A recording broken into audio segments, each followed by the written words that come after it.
যে বাবরি মসজিদের মাথায় প্রথম আঘাত করলো সে কে? সে একটা নীচ জাতির ছেলে।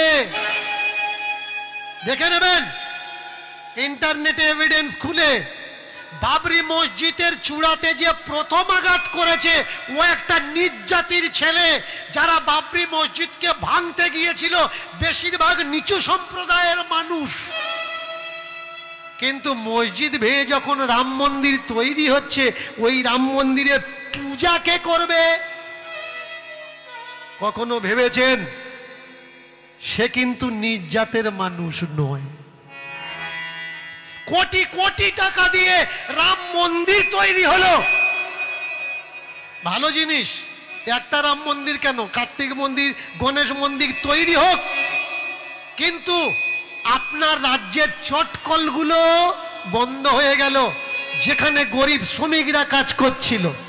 কোটি কোটি টাকা দিয়ে রাম মন্দির তৈরি হলো, কিন্তু সরকারের বড় একটা প্রকল্প বিএসএনএল প্রকল্প, টেলিকম যোগাযোগ, সেই বিএসএনএল নষ্ট হতে বসেছে। পুরো ভারতবর্ষে সব থেকে কাদের কেবিল ছড়ানো? বিএসএনএল এর কেবিল। এই যে টাওয়ারগুলো দেখছেন কাদের টাওয়ার? বিএসএনএল এর টাওয়ার। অথচ বিএসএনএল কোনো কাজ করে না। কাজ করছে কারা? এই বিএসএনএল বিক্রি হয়ে গেল বিদেশি কোম্পানির কাছে। তাহলে রাম মন্দির যখন তৈরি হলো কোটি কোটি টাকা ইনকামের জন্যে, যদি কেউ প্রশ্ন করে ওই কোটি টাকা ইনকাম দেশের কাজে লাগবে নাকি ওই উচ্চবর্ণদের কাজে লাগবে? মসজিদ ভাঙলো কারা? নিচু জাতের মানুষ। নোট করবেন, যদি একটাও অন্যায় কথা বলে থাকি বিচার করে বলবেন যে দীনকৃষ্ণ ঠাকুর আপনি অন্যায় কথা বলছেন।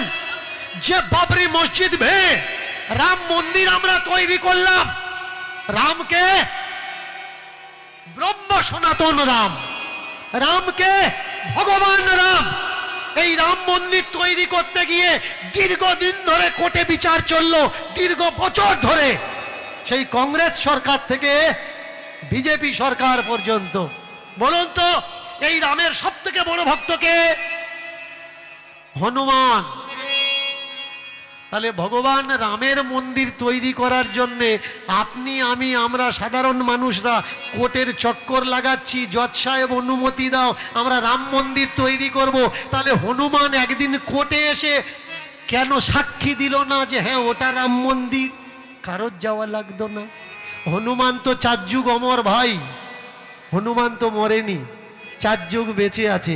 তাহলে রামের মন্দির তৈরি করার জন্যে যেখানে হনুমান কোনো গুরুত্ব লাগাচ্ছে না, রামের কোনো যায় আসে না রামের মন্দির হোক বা না হোক, সেখানে লাঠালাঠি খুনোখুনি হচ্ছে কারা?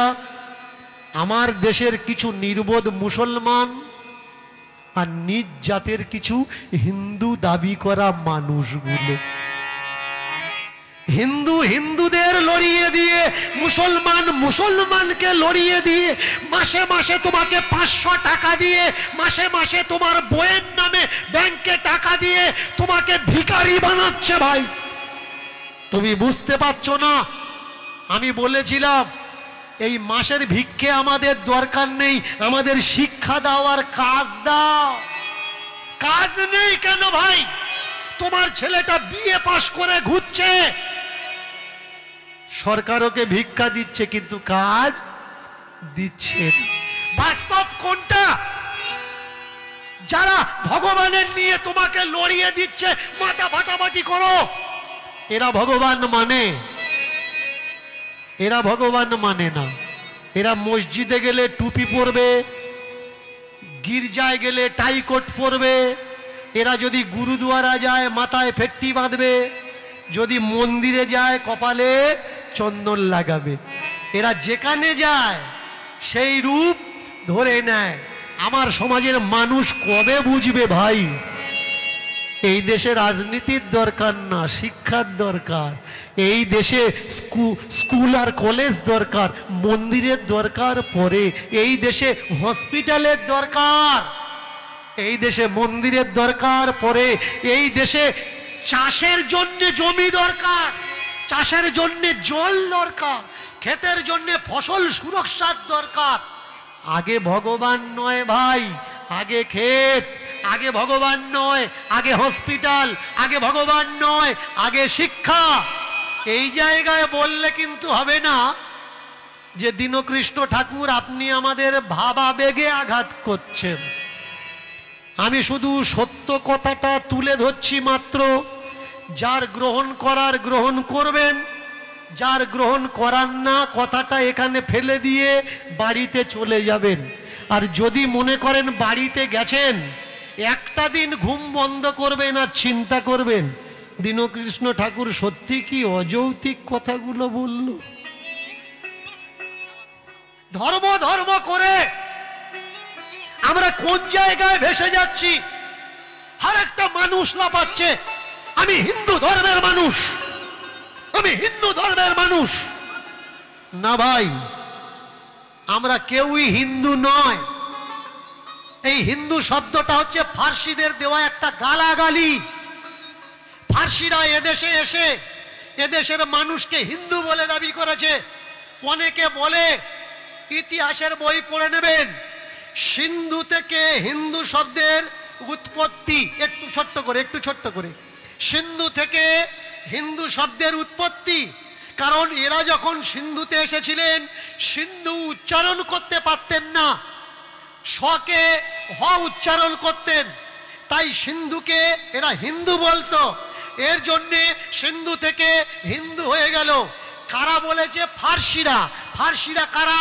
ফার্সিরা হচ্ছে মুসলমান। বলুন তো, সিন্ধুর স এরা উচ্চারণ করতে পারতো না, এর জন্য সিন্ধুকে হ বলতো। তাহলে মুসলমানের ভিতরেও তো দন্তের স আছে। মুসলমান না বলে মুহালমান কেন বলতো না? ইসলাম লিখতে গেলে দন্তের স আসবে দ্বিতীয় অক্ষর, ই আসবে প্রথম অক্ষর। তাহলে ইসলাম না বলে ইহালাম কেন বলল না? আমাদেরকে ভুল ইতিহাস সিলেবাসে পড়ানো হয়েছে। ইতিহাস খুঁজে দেখুন, স্বামী বিবেকানন্দ তিনি বলছেন আমরা হিন্দু না। দয়ানন্দ সরস্বতীর যে সমাজ তৈরি করেছিলেন সেই সমাজের মানুষ বলছে আমরা হিন্দু না। অনেকবার কোর্টে নিয়ে কেস চলেছে যে হিন্দু নামটা আমাদের গায়ের থেকে মুছে যাক। শুধু তাই নয়, স্বামী বিবেকানন্দ থেকে আরম্ভ করে মহাত্মা গান্ধী পর্যন্ত তারা প্রমাণ করে দিয়েছে আমরা হিন্দু না। তাহলে আমরা যদি হিন্দু না হলাম, এখানে প্রশ্ন আসে আমরা কারা? কি প্রত্যেক দিন আমরা প্রশ্ন করি আমরা হিন্দু, আমরা হিন্দু, আমরা মানুষকে বলি, লক্ষ লক্ষ মানুষকে বলি আমরা হিন্দু। কিন্তু আমরা যদি হিন্দু না হলাম তাহলে আমরা কারা? যে দেশের মানুষ, যে ধর্মের মানুষ, তার পরিচয় দেশের নামের সঙ্গে হয়, তার পরিচয় ধর্মের নামের সঙ্গে হয়। তাহলে আমাদের দেশের নাম তখন কি ছিল? একটু পিছনে যদি আমরা যাই, আমাদের দেশের নাম ছিল জম্মু দ্বীপ। কোন ইন্ডিয়া, কোন ভারতবর্ষ আমার দেশের নাম ছিল না। সব থেকে পুরনো নাম কি ছিল? জম্মু দ্বীপ। আমরা কারা? আমরা জম্মুদ্বীপবাসী। এবার যখন নামটা ছিল জম্মুদ্বীপ, তখন ধর্মটা কি ছিল? এসো ধম্ম সনাতন। ধর্ম কি ছিল? সনাতন। তাহলে সনাতন যদি ধর্মের নাম হয়, আমরা কারা? আমরা হলাম সনাতনী। কিন্তু আমরা কেউ আমাদেরকে সনাতনী বলে দাবি করি বা না করি, আমরা আমাদেরকে হিন্দু বলে অবশ্যই দাবি করি। এই যে আমরা করছি মূর্তি পূজা, অনেকে আমায় বলেছে আমি মূর্তি পূজার বিরোধ করছি। আমি বলছি মূর্তি পূজা করা হবে না। এই কথাটা কি সত্য না মিথ্যা? একটু মন দিয়ে শুনুন। মূর্তি কেন পূজা করবেন না? তার মূর্তি অবশ্যই পূজা করবেন যে দেশ আর দশের জন্যে করেছে। যেমন নজরুল ইসলাম, যেমন বিবেকানন্দ, যেমন রামকৃষ্ণ, যেমন বিশ্বকবি, যেমন ক্ষুদিরাম, যেমন ভগৎ সিং, এদের মূর্তি অবশ্যই পূজা হওয়ার দরকার। এদের নামে অবশ্যই মন্দির হওয়ার দরকার, এদের নামে অবশ্যই ট্রাস্ট খোলার দরকার। কেন?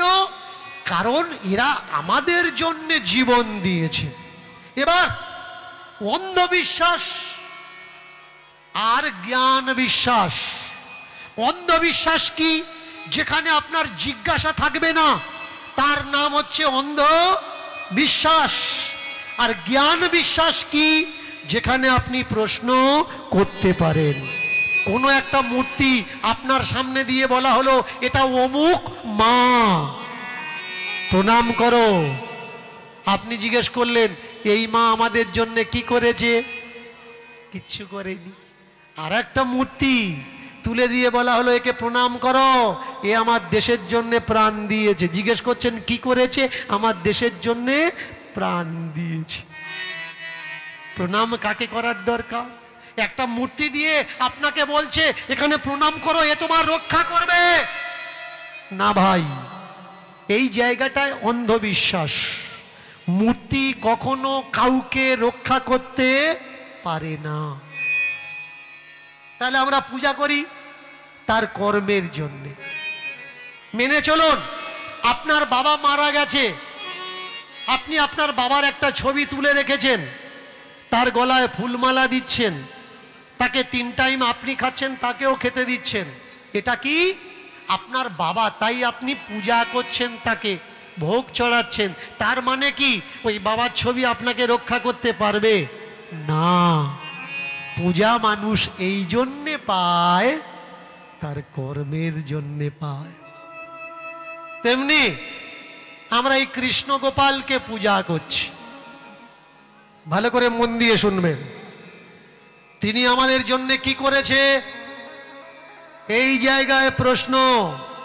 যারা বলে কৃষ্ণ বস্ত্রহরণ লীলা করেছে, কৃষ্ণ রাস লীলা করেছে, এই কৃষ্ণ আমাদের কৃষ্ণ নয়। আপনি যখন হিস্ট্রি ঘাঁটবেন কৃষ্ণ পাবেন। কোন কৃষ্ণ? সেখানে কৃষ্ণ নেই, বাসুদেব। আপনি গীতায় দেখে নেবেন মঙ্গলাচরণে, বসুদেবং সুতং দেব, বসুদেবম সুতং দেব কংস চানুর মর্দন। কংস চানুরকে যিনি বধ করেছে, হত্যা করেছে, তিনি কে? বসুদেবম সুতং দেব, বাসুদেব। এই গোপালকে বাসুদেব। কৃষ্ণ কি? অনেকে শুনলে অবাক হয়ে যাবেন। এই কৃষ্ণ শব্দটাও একটা কটূক্তি, যাকে বলা হয় গালাগালি। যতদিন না আমাদের ভারতবর্ষে গোরা প্রবেশ করেছে ততদিন কৃষ্ণ শব্দ ছিল না। যতদিন না আমাদের দেশে আর্য প্রবেশ করেছে ততদিন অনার্য শব্দটা আমাদের ভারতবর্ষে ছিল না। কৃষ্ণ মানে কি? কৃষ্ণ মানে কালো, কৃষ্ণ মানে কুৎসিত। তো আমার ঠাকুরের গায়ে রং কি? কালো। কোন সময় নন্দপুত্র কৃষ্ণ হয়ে গেল আমরা বুঝতে পারলাম না। তবুও সেই কৃষ্ণকে, সেই কুৎসিত শব্দকে আমরা আমাদের আরাধ্য বানিয়ে নিয়েছি। একদিকে ভাবাবেগ, ভাবের আবেগ, আর একদিকে বাস্তবতা। বাস্তব দিয়ে যদি বিচার করা হয় এ শুধুমাত্র ভক্তের মতিভ্রম আর মনের কল্পনা, এতে কোনো বাস্তব না।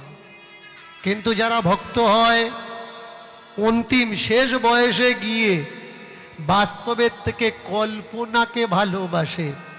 কারণ তাদের কর্মে অজস্র ভুল, তাই তারা বাস্তব চায় না।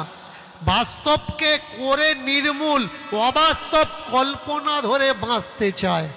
একটা বাস্তব আর একটা অবাস্তব কল্পনা। আমি যে লীলা আপনাদের শোনাচ্ছি, দূর দূর থেকে যারা এসছেন কল্পনাকে ভালোবাসেন, তাদের জন্যে কথা এই কল্পনা। কিন্তু যারা এই কল্পনাকে ভালোবাসে না, বাস্তব শুনতে ভালোবাসেন, কল্পনার মাধ্যম দিয়ে আমি বাস্তব তুলে ধরব। কারণ আমার সমাজ শুধু সত্যকে 3 ঘন্টা কেউ সহ্য করবে না।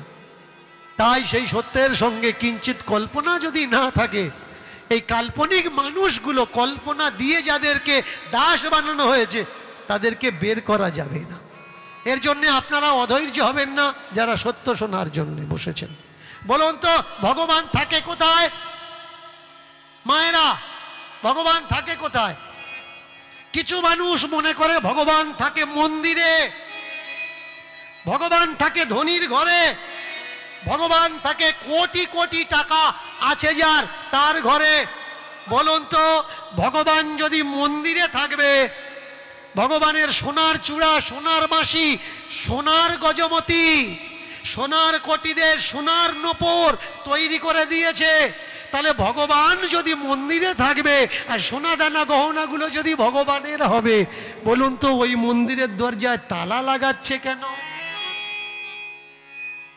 তালা কেন? কারণ যার মন্দির সে জানে যদি চুরি হয়ে যায়। ভগবানের প্রতি বিশ্বাস আছে কিন্তু চোরের প্রতি তার বিশ্বাস নেই। ভগবান যে সে তার গহনা রক্ষা করতে পারবে, এটা তার ভগবানের প্রতি বিশ্বাস নেই। তাই চোরের ভয়ে লাগিয়ে দিচ্ছে কি? তালা।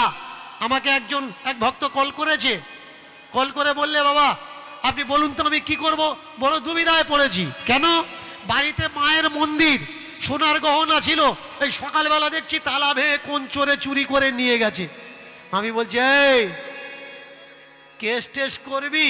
বললে হ্যাঁ বাবা, একটা FIR করবো, একটা GT করে রাখবো, যে চুরি করেছে সে যেন দুবারা ধরা পড়ে আর কারোর ঠাকুর ঘরে যেন চুরি করে না। এই ও চোর নয়, ও তোর থেকে আরো বড় ভক্ত। কেন বাবা ভক্ত কি করে হলো?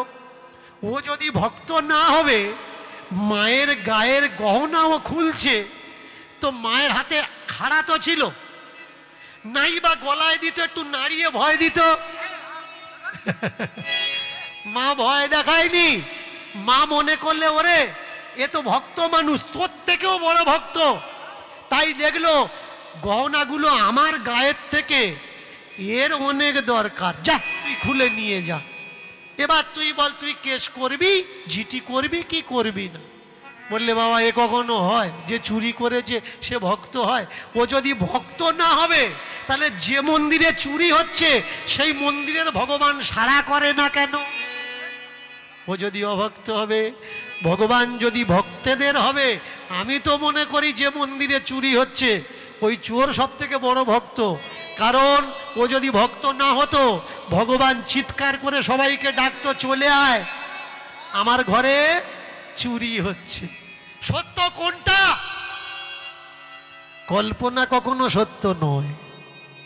এই জগৎ কল্পনাময় জগৎ। আগামীকাল এখানে কিচ্ছু থাকবে না, শুধু এই জমিনটা পড়ে থাকবে। এই বক্সটা রাখা হয়েছে, মাইক্রোফোনটা রাখা হয়েছে, আগে কল্পনা করা হয়েছে কোন জায়গায় দাঁড়াবে, কোন জায়গায় কি রাখা হবে। কল্পনার পরে বাস্তবায়িত। কিন্তু ঈশ্বরের নামে যে কল্পনা, এই কল্পনাতে কোনো বাস্তবায়িত নেই। তাকে দেখুন, ছুটে যাবেন যে কোনো তীর্থে, গিয়ে দেখবেন ভগবানের ঘর